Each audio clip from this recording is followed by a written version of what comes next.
One sentence summary: a day in the life of a government-controlled superhero on his day off. Could you beat the villain? The villain is the system that's controlling Bob's life, in part for geopolitical gains. Could I beat them? Yeah, if I was Bob, at any time, I could just fly away, do a secret identity, no one's going to find you. It's great. How do you improve this film? The premise of the film is that it's a documentary so the public can get to know Bob. But as I predicted, pretty early the format falls away. So if Bob's locked out of his house, how did the crew get inside to film him coming in? If Catherine Tate won't give her name and her kind of rank to the documentary crew, why is she then later on the news?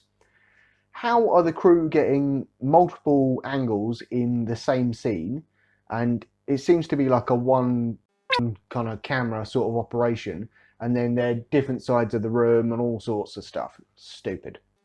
And this isn't really the film's fault, but this is the first time I've ever watched something on IMBD TV, and the adverts just pop out of nowhere and really like ruin the film for you, but whatever.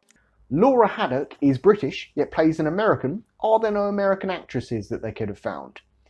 Natalia Tena is a British actress, yet plays a Colombian. Are there no Colombian actresses they could have found? The repetition of the joke, sorry, I should have said goodbye, but I hung up instead. It wasn't funny the first time, it's not funny the second time either. And a lot of the jokes in this film are quite low-hanging fruit, and they're all made at the expense of Bob being a loser and all that kind of stuff. Just try and be a little bit creative, you know? If Bob was an established character like Superman or Captain America or something along those lines, this might have worked better. And also the fact that he was a superhero really didn't play that much into the plot. At the end, there's kind of a debate about him being a living weapon, as it were. But if this had been about a man who was the Prime Minister, for example, or any number of things, it would have been the same story. He didn't have to be able to fly, is what I'm saying. I'm pretty sure psychic paper is something from Doctor Who, so it was interesting that it came up in this more than once.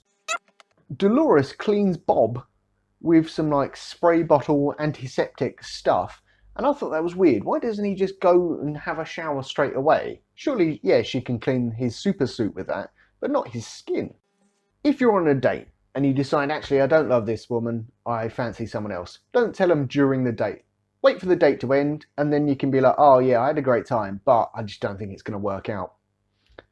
I expected Bob's sellout costume to be more like the American flag, but as it were, it seemed to be a range of different colours and all sorts of stuff, so it was just strange.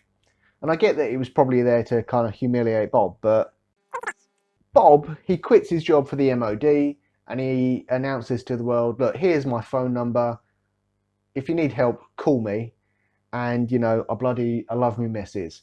Say, for example, he goes into Afghanistan or Iraq or something along those lines, and he slaps about some terrorists like ISIS or the Taliban.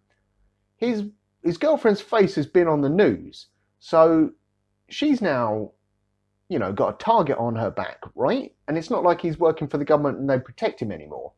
Oh, that's weird. There's a siege at an old people's home. How did Catherine Tate get behind Bob into the old people's home when everybody else was being blocked by the people of Peckham in front of the old people's home? Doesn't make any sense. Rating out 5 beers. I liked the film, and you know, the bit where Bob left a gap when he was saying something so the documentary crew could insert a clip, that was pretty funny. Apart from that, you know, the rest of it wasn't fantastic, but all in all, I would give this 2 beers out of 5.